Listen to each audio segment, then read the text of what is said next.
Little rainbow trout, a little rainbow trout. This fishing story is not about the size of fish or the number caught.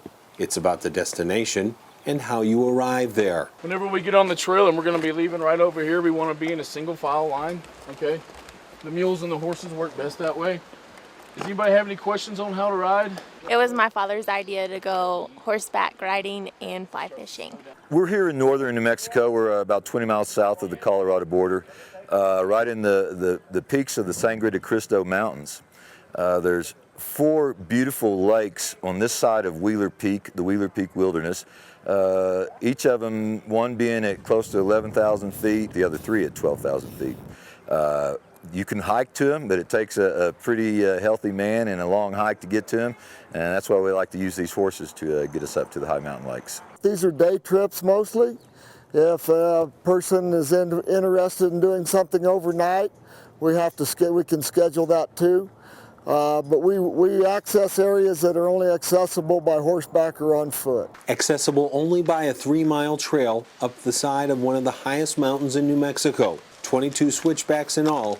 Some people hoof it under their own power. It's a nice hike. It's not too terribly difficult. 3 weeks ago we climbed the top of Wheeler Peak. That's a rough climb.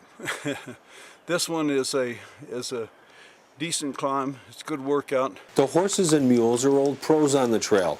Green forest floors on steeply sided mountains, waterfalls and cold rushing streams, assisted by the elevation, help to cool the summer sun. The payoff for this Texas group is the opportunity to fly fish for the very first time on a beautiful high mountain lake in New Mexico. Right now we're just doing a few lessons, a few casting lessons.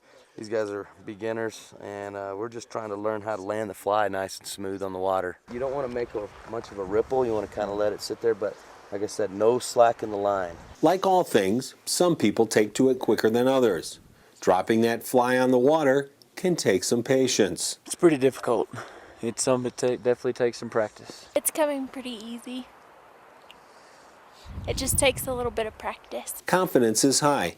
As the group practices casting and makes their way around the lake, native cutthroats and rainbows can be seen in the shallows. It adds to the excitement and the desire to hook one of these high elevation trout. As they say, the best day fishing may not include catching. And as it turned out, the fish weren't biting, but the chipmunks were. They're not hitting the top right now. We're going to switch it up a little bit, and maybe we can go to some wet flies, something that's just a little bit different. They're not just not hitting the water. We tried everything today. We tried elk hair caddises, had a few strikes on those. We had a few strikes on some grasshoppers. Woolly boogers have seemed to work good out here in the past, but just not today. We've had a couple strikes and not many fish.